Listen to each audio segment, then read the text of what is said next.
ये देखें जी, ये नज़ारा देखने के लिए आपको रशिया जाना पड़ना था। हमने आपके लिए ये नज़ारा यहाँ पर ही क्रिएट कर दिया है। ये यहाँ पे गैस का एक बहुत बड़ा प्लांट है जी, और ये इसके जो खाम जो किसी काबिल नहीं रहता उसको यहाँ पे जलाया जा रहा है। इसका नज़ारा असल में तो रात को देखने वाला था, लेकिन चूंकि अब हमारे पास इतना वक्त नहीं है। क्या ही बात है जी, देखें ये सारा खाम।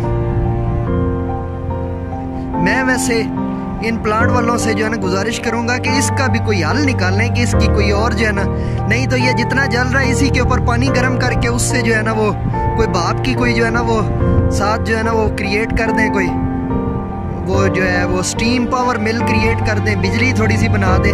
ऐसे तो ये आग जलती हुई जो है ना वो जल ही रही है।